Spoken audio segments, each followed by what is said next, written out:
فيه سلامه، إلى ما فيه وحدته، إلى ما فيه تكافله، إلى ما فيه تعاونه على البر والتقوى.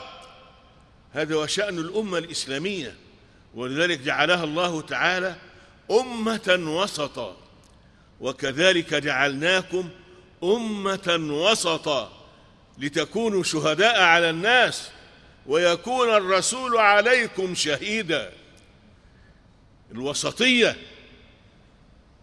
هي التي تميز أمة الإسلام، ليست أمة مغالية متطرفة إلى اليمين أو إلى اليسار، إلى الفردية أو إلى الجماعية، إلى الروحية أو إلى المادية. هي تجمع هذا كله، هي فردية وجماعية وربانية وإنسانية وفردية وجماعية، تجمع من كل شيء أفضل ما فيه وأحسن ما فيه، وتجمع الناس كلهم على هذا. فهي أمة وسط ذات مبادئ وسط، وسطية في كل شيء. هي خير أمة أخرجت للناس، هي أمة واحدة. إن هذه أمتكم أمة واحدة وأنا ربكم فاعبدون، وإن هذه أمتكم أمة واحدة وأنا ربكم فاتقون. بهذه المعاني يتربى المسلم على الإسلام الصحيح، ليس الإسلام المزيف، الإسلام المستنبط من القرآن الكريم ومن السنة الصحيحة، سنة محمد صلى الله عليه وسلم، من العلماء المحققين، لا من العلماء المخرفين والمضللين، العلماء الذين يأخذون علمهم من كتاب ربهم ومن سنة نبيهم ومما أجمع عليه علماؤهم. هذا هو شأن الأمة الإسلامية. ولذلك رأينا المسلمين حينما قامت الثورات في بلادنا العربية منذ أكثر من سنتين، بدأت هذه الثورات أول ما بدأت في تونس. قامت ثورة تونس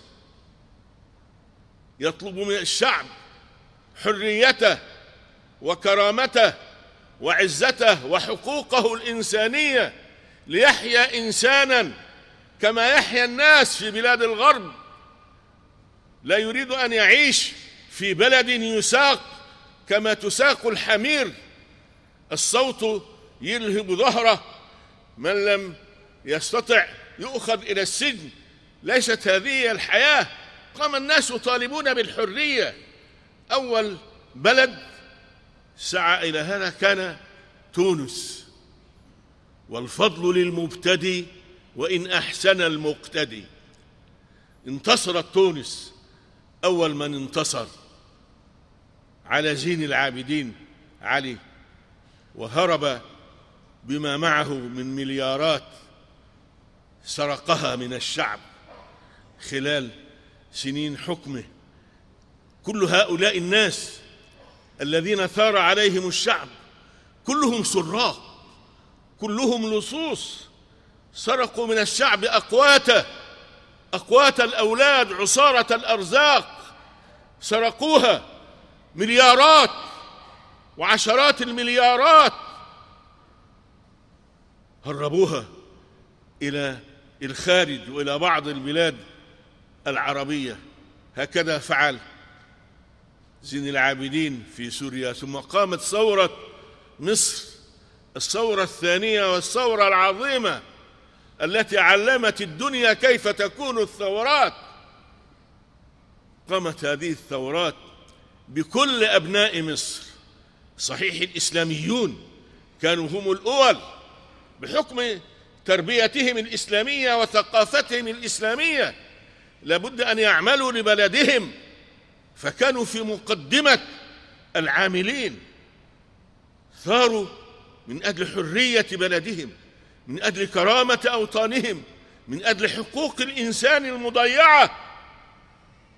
كان الإسلاميون في المقدمة، ووقفت الحكومات التي كانت تحكم البلاد منذ 60 عاما، 30 عام حكم مبارك و30 أخرى حكم عبد الناصر والسادات، 60 عاما بهذا الحجم وقف الحكم يحارب هذه الثورة ويحاول أن يقضي عليها بكل ما يستطيع من قوة، يقضي على هذه الثورة، على شبابها، على شيوخها، على رجالها، على نسائها، على أطفالها، على كل من شارك فيها.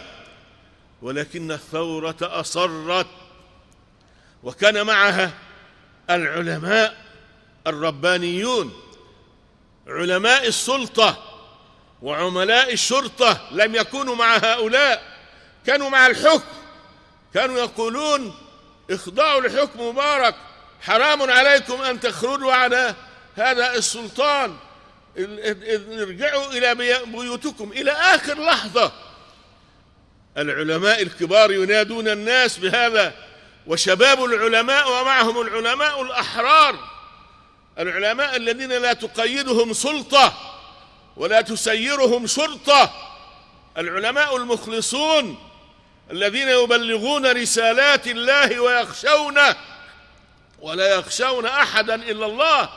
علماء الأزهر، شباب العلماء، كانوا في طليعة الثوار الأحرار الذين أكملوا المشوار والذين انتهوا بنصرة هذا الشعب، حاولوا بما حاولوه من ثورات بالبغال والجمال وغيرها، ولكن في النهاية انتصر هذا الشعب بعد 18 يوما دامية كاد الناس فيها ينهارون، ولكن كان هناك رجال يشدون أزرهم ويقوون عزمهم ويربط الله بذلك على قلوبهم حتى انتصرت ثورة مصر. واحتفل الناس بهذه الثورة، وصنعت مصر دستورا جديدا وانتخبت مجلسا للشعب اعترضت عليه المحكمة الدستورية وألغته. سكت الإسلاميون أنهم كانوا هم الأغلبية، وانتخبت لجنة للدستور وظلت 6 أشهر تعمل من أجل الدستور، وقام دستور من أعظم دساتير العالم. واعترض المعترضون على بعض مواد فيه، وقال الدكتور محمد مرسي الذي انتخب بعد ذلك بعد أن أقر هذا الدستور بأغلبية 64%، حوالي ثلثي الشعب المصري، انتخب دكتور محمد مرسي وقال للناس يمكننا أن نعدل من هذا الدستور ويعرض في أول جلسة لمجلس الشعب، وعرض ذلك على الناس. ولكن كان هناك أناس يبيتون لهذا الشعب ما لا يحبه الشعب وما لا يرضاه الله ولا رسوله ولا المؤمنون.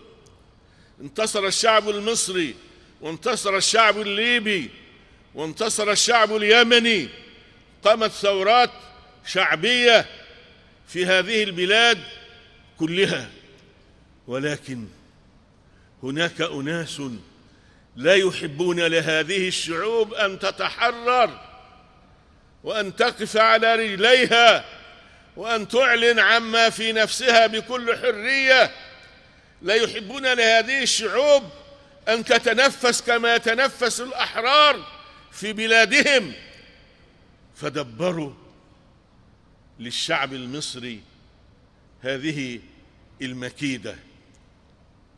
الشعب المصري الذي انتصر بكل فئاته، مسلميه ومسيحييه، عماله وفلاحيه، معلميه وأطبائه ومهندسيه، الناس في القرى وفي المدن، في الصحراء وفي الجبال وفي كل مكان في مصر. انتصرت مصر كلها، ولكن كان هناك أناس لا يحبون لهذا البلد أن ينتصر، يريدونه أن يرجع إلى الوراء. فكانت هناك مؤامرة مبيتة دبروا لها تدبيرهم في ليلهم الأسود مع من وافقهم ممن يزعمون من العرب. هناك عرب أيضا لا يريدون لأي بلد أن يتحرر، لأنهم يريدون أن تظل البلاد يحكمها الحكام الذين يسيرون الناس كما تسير النعاج أو كما تقاد الحمير. وما هكذا أراد الله لأمتنا. أمتنا أمة بشر أحرار، بني آدم لهم حقوق كما عليهم واجبات. هؤلاء الناس في بلاد العرب أغروا هؤلاء العسكر في مصر أن يعملوا على إخضاع الشعب. نحن معكم، خذوا ملياراتنا. أعطوهم 13 مليارا، غير المليارات التي دفعتها قطر لمصر قبل ذلك. أخذوا هذه المليارات، ولكن للأسف ماذا فعلوا بهذه المليارات؟ والله ما غرسوا بها نخلة، ولا بنوا بها عمارة، ولا حرروا بها شعبا. أنفقوا هذه الأشياء في الباطل، قتلوا الناس بغير حق. الناس حينما قام هذا الحكم الباطل على يد هؤلاء العسكر الذين زعموا أن الشعب معهم، والشعب ليس معهم. الشعب اختار بالصناديق، بالانتخاب الحر. انتخبنا ب51% بكل حرية، شهد بها المصريون، وشهد بها العرب، وشهد بها المسلمون، وشهد بها العالم. بكل حرية اختار الناس محمد مرسي. ولكن هؤلاء عزلوا محمد مرسي. تصوروا أن هؤلاء العسكر الذين زعموا أنهم حكام مصر، هؤلاء لم يعزلوا حسني مبارك الذي فعل ما فعل بالشعب المصري خلال 30 سنة، لم يعزلوه. حسني مبارك هو الذي فوض المجلس العسكري الأعلى أن يحكم مصر. يعني حسني مبارك يفوض العسكر، ومحمد مرسي الذي اختاره الشعب يعزل، ويعزل في مكان لا يعرفه أهله ولا يعرفه إخوانه ولا يعرفه الشعب المصري، لا نعرف أين هو. هذا للأسف ما جرى. حدث هذا في مصر، ولذلك ثار الشعب المصري. كان لمحمد مرسي بعض أخطاء، ومعظم أخطائه كانت حرصا على ألا يبوح بأسرار من حوله. عرف الكثير من أسرار من حوله، وقال لو بحت بهذا لكانت فضيحة على مصر كلها وعلى أبناء مصر. أنا أكتم ما في نفسي. حاول أن يكتم أسرار هؤلاء، ولكنهم للأسف لم يرعوا هذا، وأخذوه على غرة. قام هؤلاء العسكر ليحكموا مصر رغم أنفها. يزعمون أن مصر هي التي اختارت في 30 يونيو. من قال هذا؟ من الذي أعطاكم حق هذا الاختيار؟ أنت يا سيسي كنت وزيرا عند محمد مرسي. ما الذي جعل الوزير يأمر رئيس الدولة، حتى مش رئيس الدولة، يأمره بأن يتخلى عنه ليكون هو الذي يحكم فيه؟ يقول له أنت لم تعد رئيسا، أنت روح في الجحيم حيث لا يعرفك أحد أين أنت. ويكون فلان وفلان يأتي بأناس يحكمهم في البلد وهم ليسوا أهل الحكم. هذا ما لا يرضاه أحد، هذا لا يرضاه الله ولا رسوله. الله ورسوله يقول فوا ببيعة الأول في الأول. من بايعتموه ممكن نبايعه وممكن نبايعه بالانتخاب، ونحن رأينا بأعيننا وسمعنا بآذاننا عبد الفتاح السيسي يبايع رئيس الجمهورية أمامنا ويقول أعاهد الله وأن أكون سامعا ومطيعا وكذا، ولكنه حنث في يمينه ونقض عهده ونكث على نفسه. فمن نكث فإنما ينكث على نفسه، ولا يحيق المكر السيء إلا بأهله. يا أيها الناس إنما بغيكم على أنفسكم. بغى هؤلاء على أنفسهم ومكروا المكر السيء، وكان موقفهم ما رأيناه. فعلوا الأفاعيل بهذا الشعب. الشعب رفض هذا وقال ليس لنا الحق أن نخرج على مرسي إلا إذا أمر بمعصية. النبي صلى الله عليه وسلم يقول السمع والطاعة حق على المرء فيما أحب وفيما كره ما لم يؤمر بمعصية، فإذا أمر بمعصية فلا سمع ولا طاعة. لا سمع ولا طاعة فيما أمر به، ولكن بيع العامة والطاعة العامة تظل. ومحمد مرسي لم يأمر بمعصية، لم يقل للناس اتركوا الصلاة، ولم يقل للناس لا تصوموا رمضان، ولم يقل للناس اشربوا الخمر، ولم يدعو الناس إلى معصية أبدا.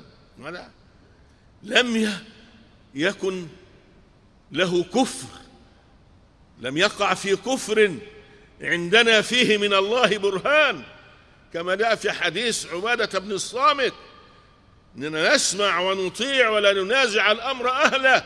قال إلا أن تروا كفرا بواحا عندكم فيه من الله برهان. فهل رأينا كفرا بواحا من محمد مرسي؟ هل أمرنا بمعصية؟ هل أمرنا بشيء خارج عن الإسلام؟ لم يفعل هذا. فكيف خرج الناس على هذا الحاكم الشرعي وجاءوا بأناس لا يعرفهم أحد؟ من هذا؟ عدلي منصور وأمثاله. جابوا عدلي منصور وجابوا نائبا له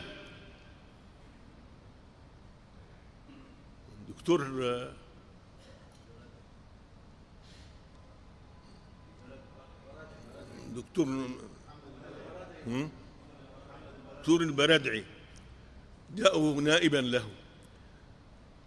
وصبر البرادعي كثيرا، ولكنه لما رأى هؤلاء الناس تجاوزوا كل حد وفاقوا كل تصور في الغلبة على الناس بالحق وبالباطل، وفي إيذاء الناس في أنفسهم وأهليهم وأموالهم وأولادهم، وفعلوا الأفاعيل التي لا يرضاها بشر. الرجل لم يطق وخرج، فسرعان ما كانوا له الاتهامات، لأن هؤلاء الناس من أكذب خلق الله. هؤلاء الناس الذين يحكمون مصر الآن يتميزون بأمرين: الأمر الأول الظلم الواضح الفاضح الذي لا حد له. ظلموا الناس كل الناس ظلما فادحا رأيناه حينما تعدوا على المقيمين في ربعة وفي النهضة وفي سائر ميادين مصر. قتلوا الناس شر قتلة. هؤلاء الناس أنتم رأيتموهم، رأيناهم على الجزيرة ورأيناهم على القنوات الأخرى، القدس والحوار وغير هذه الجزيرة مباشر. رأينا هؤلاء الناس الذين يعبدون الله في الشمس، يأتون في الشمس. تصوروا شباب العلماء من الأزهر خرجوا من الأزهر إلى مكان شيخ الأزهر يحتجون على موقف شيخ الأزهر، وخرجوا من مشيخة الأزهر إلى رابعة العدوية، من كلنا في الظهيرة، ظهير الشمس، أغسطس. هذا ما رأيناه في يوليو وأغسطس، أشد الشهور حرارة. هؤلاء الشباب رأيناهم بأعيننا والله. هؤلاء الشباب الذين صاموا في الشمس وقاموا لله بالليل، صلوا التراويح وصلوا التهجد، صلوا التراويح بجزء من القرآن وصلوا التهجد بجزء من القرآن في أول الليل وفي آخره طوال رمضان. رأيناهم قائمين خاشعين راكعين ساجدين، آمرين بالمعروف ناهين عن المنكر، حافظين لحدود الله. هؤلاء ما رأينا معهم أي سلاح. ليأتي أحد، أنا أتحدى المصريين جميعا أن يأتيني واحد بصورة لواحد من هؤلاء الذين كانوا في رابعة أو في النهضة أو في أي مكان يصلي فيه الناس في مصر، معه سلاح، معه بندقية أو مسدس أو سيف، السلاح الأبيض، أو سكينة أو عصا أو حجر، حتى حجر مما كان يحارب به أطفال الحجارة في فلسطين. ليس معهم أي شيء. هؤلاء المسالمون. الأستاذ محمد بديع مرشد الإخوان قال لهم في أول الأمر: ثورتنا سلمية وستظل سلمية، وسلميتنا أقوى من رصاصهم. هم معهم رصاص ومعهم أسلحة، سلميتنا أقوى من رصاصهم وأسلحتهم. هذا ما عمل به الإخوة. أتحدى أن يأتيني واحد معه أي سلاح ولا عصا حتى، إلا كان معهم ناس بتنظم عصية خفيفة. ما كان مع هؤلاء أي سلاح، ولكن الظالمين القاتلين المتوحشين، والله حينما أقول المتوحشين أظلم الوحوش لا تقتل الناس بالجملة. الوحش لا يقتل إلا من يريد أن يأكله، جعان يريد أن يأكل. ما يأكل الناس إلا عند الحاجة. هؤلاء يقتلون الناس بالآلاف. قتلوا من الذين كانوا في ربعة وكانوا في النهضة، قتلوهم بالآلاف. قبل ذلك قتلوهم بالمئات في رمضان عند الحرس الجمهوري وعند المنصة في شارع النصر. قتلوا بالمئات وكانوا يصلون. قتلوهم وهم ركع سجد لله عز وجل، جاءوا إليهم من كل حدب وصوب. فهؤلاء قتلة سيأخذهم الله بقتلهم. هؤلاء من شر خلق الله، لأن قتل النفس هو من شر ما يكرهه الله تعالى من عباده. الآدمي بنيان الرب، ملعون من يهدم هذا البنيان. لا يحق لأحد أن يهدم هذا البنيان إلا من بناه. الله هو الذي هو خالق الإنسان، ومن حقه أن يسلب روحه في الوقت الذي حدده. ليس من حق إنسان أن يقتل إنسانا. هؤلاء فعلوا ذلك، قتلوا الناس بغير حق.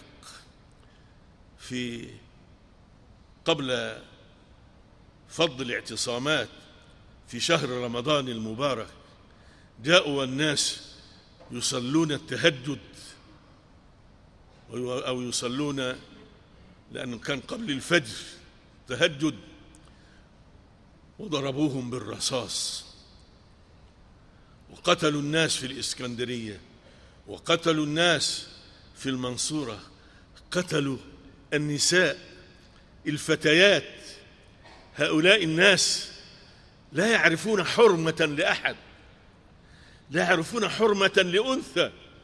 قتلوا هالة بوشعيشع ومن معها من الأخوات، الفتاة الرقيقة الآنسة الصغيرة، قتلوها بدم بارد، بقلب ميت لا ضمير فيه، لا يخشى خالقا ولا يرحم مخلوقا.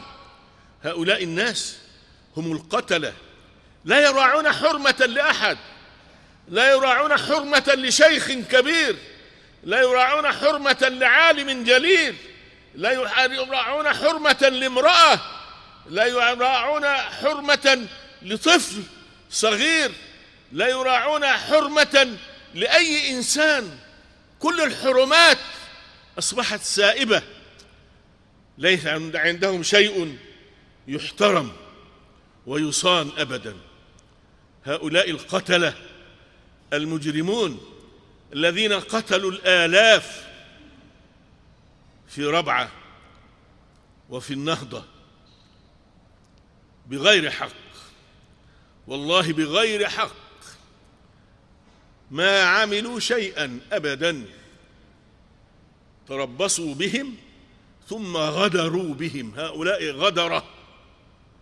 الغادر ينصب له لواء يوم القيامة، ينصب فسته، يعني يفضحه الله يوم القيامة. هؤلاء هم الذين غدروا بهؤلاء الأبرار الأطهار الأحرار، غدروا بهم رجالا ونساء وشيوخا وشبانا وأطفالا من كل فئة من الناس، قتلوهم قتلا شنيعا ولم يصبروا عليهم، أحرقوهم ولا زال بعضهم لا زال حيا. سلطوا عليهم الآلات أحرقتهم وأصبحوا فحما، لم يعدوا يعرفون، ما عاد أحد يعرفهم، وجوه متفحمة. من هذا؟ ولذلك يوجد مئات من الناس الآن لا يعرفون أين هم. الناس يعتبرونهم من المفقودين، وهم من الذين قتلوا وتفحموا. بعضهم جرفوهم بالجرافات كأن هؤلاء ماذا؟ والله لو أنهم دجاج ولا كلاب حتى ما فعل بهم هذا. الناس هناك من يقول لك حرام عليك، ارحم الحيوان، إنه يحس كما تحس ويتألم كما تتألم ويتوجع ولا يكاد يبين. الحيوان ارحمه. هؤلاء لم يرحموا الإنسان، جرفوهم بالجرافات ثم أخذوهم ولا ندري أين ذهبوا بهم. لم يرعوا أن هؤلاء الناس لهم تجهيزات، من حقهم أن يغسلوا وأن يكفنوا وأن يجهزوا وأن يدفنوا وأن يصلى عليهم وأن يدفنوا في مقابر المسلمين وأن يعرف أهلهم. هذه الحقوق كلها لم يعرفها هؤلاء الناس. أنا لا أقول إنهم وحوشهم شر من الوحوش، والله ما رأينا وحوشا تفعل مثل هذا أبدا. هؤلاء الذين ارتكبوا ما ارتكبوا أرادوا أن تظل حكومتهم المزعومة أو جمهوريتهم المزعومة المنقوضة، لأنها جمهورية لا أساس لها، جمهورية على غير أساس شرعي. الأساس الشرعي مع محمد مرسي، انتخبه المصريون ولم ينقضوا بيعتهم، فهو الرئيس، لا حكم لأي رئيس يأتي وهو حي. الذين أزالوا الدستور، والدستور الناس يعني استفتوا عليه أكثر من مرة حتى صار هذا الدستور. ألغوا حكم مجلس الشورى، انتهى مجلس الشورى، كلها لا يمكن أن يلغى. هذا عبث. أنا أدعو هؤلاء العسكريين المتطاولين بغير حق على الشعب المصري، كونوا عقلاء أيها الناس، يا من تطاولتم على هذا الشعب، تطاولتم على رجاله وعلى نسائه وعلى أطفاله، تطاولتم على كبار الرجال الذين لا يشك في رجولتهم أحد، مثل الأستاذ طارق البشري، مثل الأستاذ دكتور محمد سليم العوة، الأستاذ فهمي هويد، الأستاذ سيف عبد الفتاح، الدكتور عمر عبد الكافي، كثير من الإخوة، أيمن نور، إخواننا الذين نراهم في قطر هنا، الدكتور الجوادي، الأخ وائل قنديل، وحاتم عزام، ونصار، وكل هؤلاء الإخوة في الداخل وفي الخارج لم يبقوا لأحد حرمة. هؤلاء الناس لا بد أن يعودوا إلى مكانهم. مكانكم، ارجعوا إلى أماكنكم، أنتم ضباط.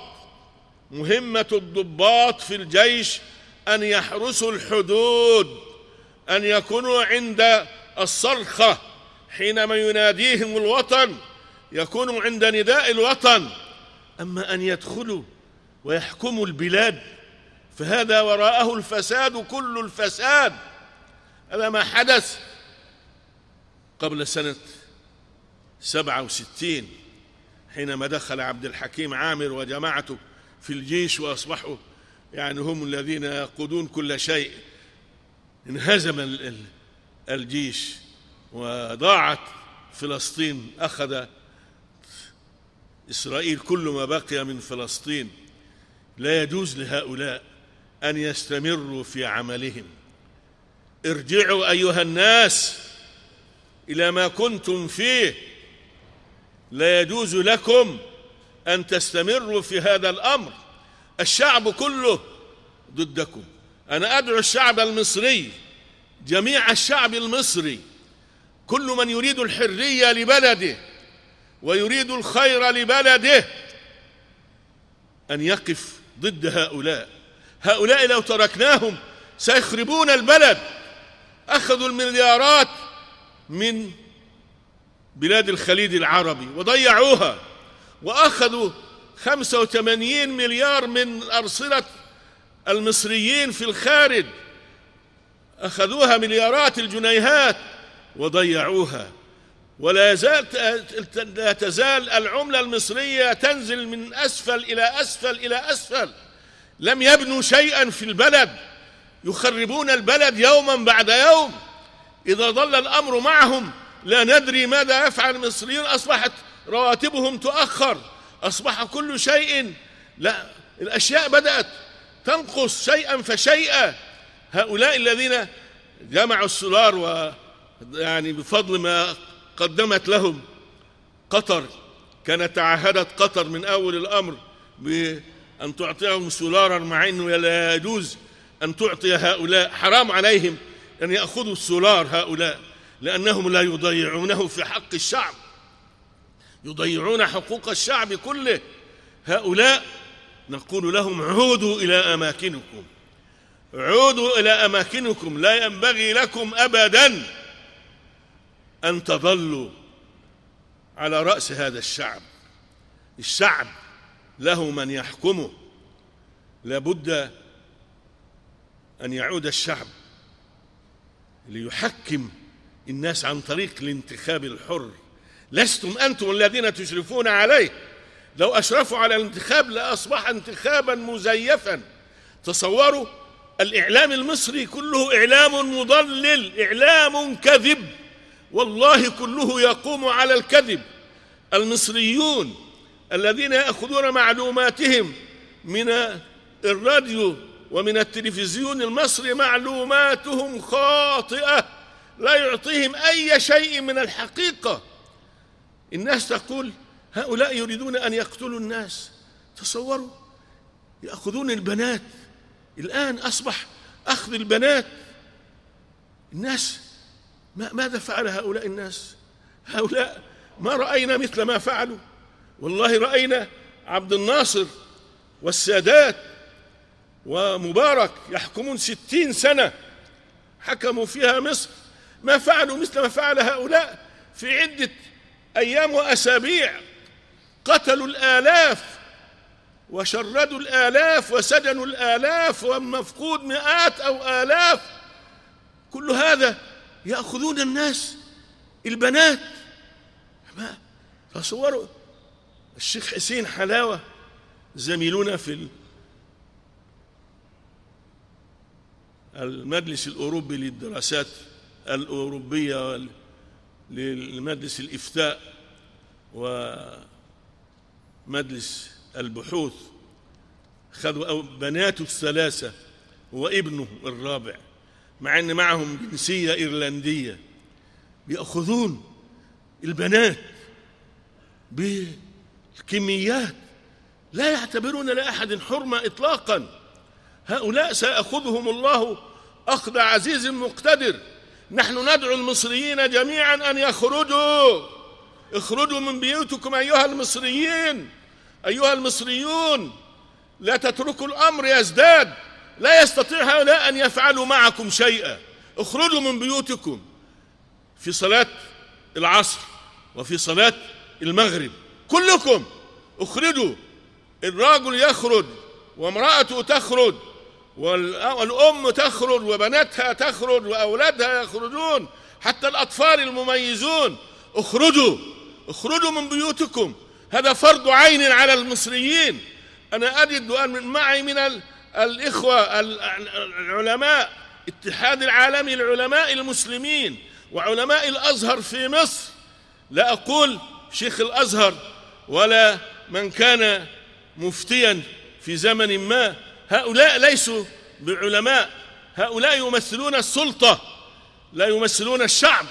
أنا أقول العلماء الذين يمثلون القرآن والسنة، العلماء الذين يمثلون حقيقة الشعب وجراح الشعب وآلام الشعب، هؤلاء العلماء كونوا معهم أيها الإخوة. اخرجوا أيها المصريون، لا تخافوا. كل من كان عنده قدرة، من لم يكن عنده قدرة، من كان عنده مرض، من كان عنده ضعف، من لم يكن عنده استطاعة فلا حرج عليه. أما من كان قادرا فاخرجوا. إذا خرجتم جميعا استطعنا أن نوقف هؤلاء عند حدهم، ليعرفوا أن من سعادة جدك وقوفك عند حدك، من سعادة جدك وقوفك عند حدك. هذا ما ينبغي للمصريين جميعا أن يقوموا به. لا نترك بلدنا أبدا.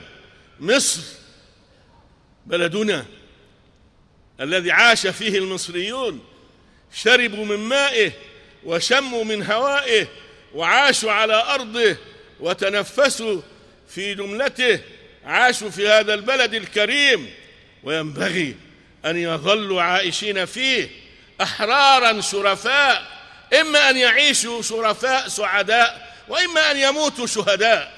أما أن يعيشوا مكبلين يسوقهم هؤلاء بعصيهم وسياطهم فهذا ما نقبله لمصري أبدا. يا أيها المصريون أنتم منصورون، والله إنكم منصورون. أنا قلت هذا حينما يئس الناس أن يذهب حسني مبارك، أقسمت أنه سيسقط حسني مبارك، وفي يومها سقط، وهؤلاء سيسقطون لأنه لا مكان لهم في مصر، سيسقطون ويعودون إلى أماكنهم، وينتصر الشعب المصري. الشعب المصري سينتصر لأنه صاحب الإرادة الحرة، هو الذي يبني نفسه بنفسه. فكونوا مع هؤلاء وكونوا بالدعاء. ادعوا الله أيها المصريون جميعا، وادعوا الله أيها الإخوة في قطر، وادعوا الله أيها الإخوة في بلاد الخليج، وادعوا الله أيها الإخوة في بلاد العرب، وادعوا الله أيها الإخوة في بلاد المسلمين في المشارق والمغارب. كل من يؤمن بالله عز وجل ويدعو الله عز وجل ويؤمن بأن دعوة الله تعالى لن تضيع، خصوصا دعوة المظلومين. النبي صلى الله عليه وسلم يقول: دعوة المظلوم يرفعها الله فوق الغمام ويفتح لها أبواب السماء، ويقول الرب: وعزتي لأنصرنك ولو بعد حين، وعزتي لأنصرنك ولو بعد حين. ادعوا الله، لا تيأسوا أبدا، وقولوا لإخوانكم وأبنائكم وكل من تعرفون أن يدعوا الله تبارك وتعالى. أقول قولي هذا وأستغفر الله لي ولكم. ادعوا الله يستجب لكم.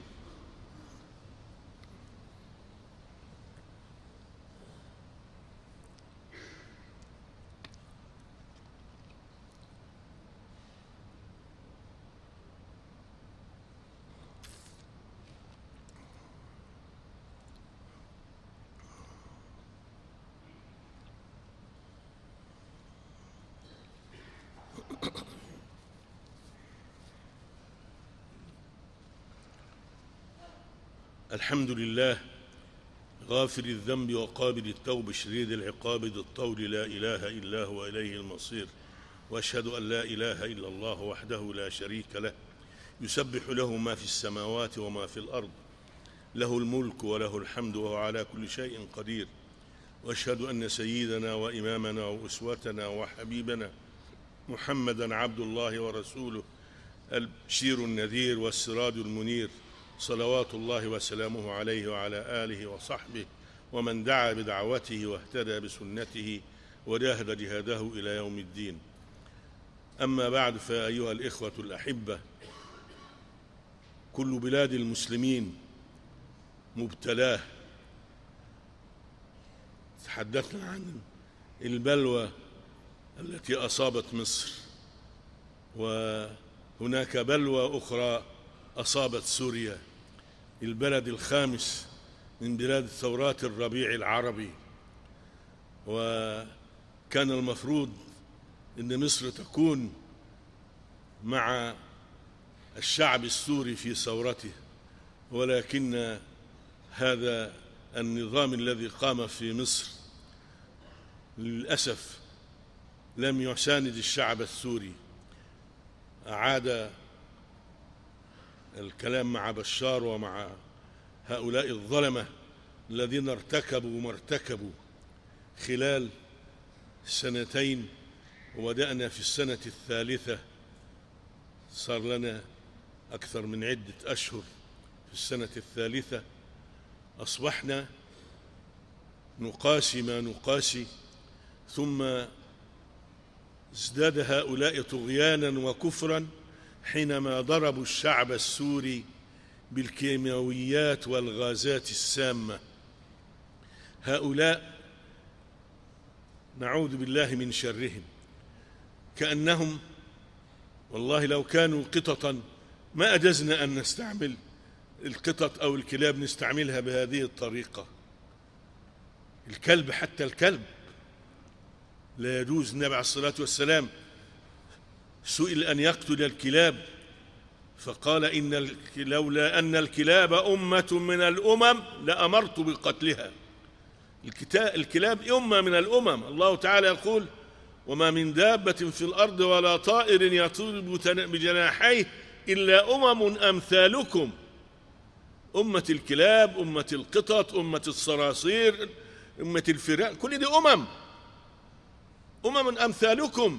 فلم يرضى النبي صلى الله عليه وسلم أن يبيح، يعني أن يبيد الكلاب.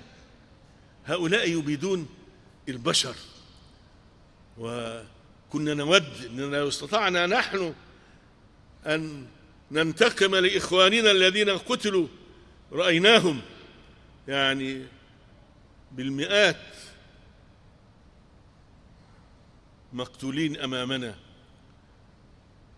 يهيئ الله لهم من ينتقم منهم كما انتقموا أو كما أخذوا هؤلاء البراء الشرفاء الأحرار من الأطفال والشباب والشيوخ والنساء وكل الطوائف. نحن نسأل الله عز وجل أن يأخذ هؤلاء بما صنعوا، هم يستحقون ما يجري عليهم. كنا نود لو أمتنا هي التي قدرت أن تأخذ بحق هؤلاء.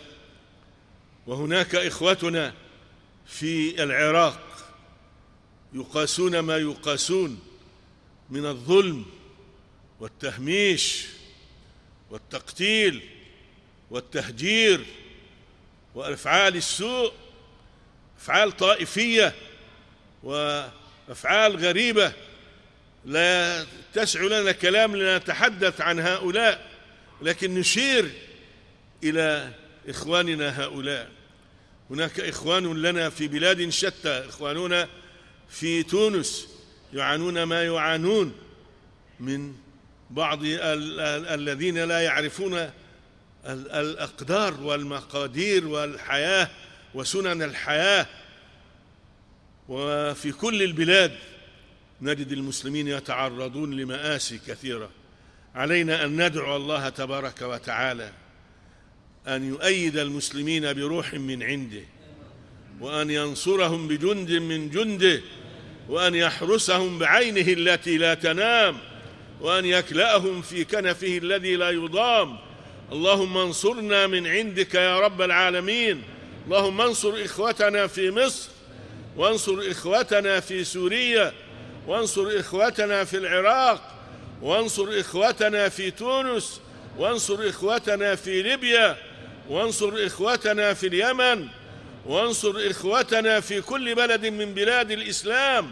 اللهم انصر المظلومين على الظالمين، اللهم انصر الضعفاء على الأقوياء، اللهم انصر أهل الحق على أهل الباطل، وانصر أهل العدل على أهل الظلم، وانصر أهل الخير على أهل الشر. اللهم عليك بالظالمين المتوحشين، اللهم عليك بالحكام المتجبرين، اللهم رد عنا كيدهم وفل حدهم وأدل دولتهم وأذهب عن أرضك سلطانهم، ولا تدع لهم سبيلا على أحد من عبادك المؤمنين. اللهم أعنا ولا تعن علينا، وانصرنا ولا تنصر علينا، وامكر لنا ولا تمكر علينا، واهدنا ويسر الهدى إلينا، وانصرنا على من بغى علينا. ربنا اجعلنا لك ذكارين، لك شكارين، لك أوابين، لك مخبتين، إليك منيبين. ربنا تقبل دعوتنا واغسل حوبتنا وأجب دعوتنا وثبت حجتنا واهد قلوبنا وسدد ألسنتنا واسلل سخائم صدورنا. اللهم عليك بالظالمين المتجبرين في أرضك، المتجبرين على عبادك، المستكبرين عن حقك. اللهم خذهم أخذ عزيز مقتدر. اللهم أنزل عليهم بأسك الذي لا يرد عن القوم المجرمين. اللهم عدل بأخذهم، اللهم عجل بالنصر لإخوتنا وبالفرج عن إخوتنا يا رب العالمين. ربنا اغفر لنا ولإخواننا الذين سبقونا بالإيمان، ولا تجعل في قلوبنا غلا للذين آمنوا ربنا إنك رؤوف رحيم.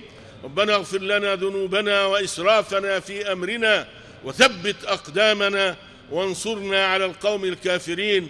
اللهم إننا نسألك العفو والعافية في ديننا ودنيانا وأهلينا وأموالنا. اللهم استر عوراتنا وآمن روعاتنا، واحفظنا من بين أيدينا ومن خلفنا وعن أيماننا وعن شمائلنا ومن فوقنا، ونعوذ بعظمتك أن نغتال من تحتنا. وصل اللهم على عبدك ورسولك محمد وعلى آله وصحبه والتابعين لهم بإحسان إلى يوم الدين.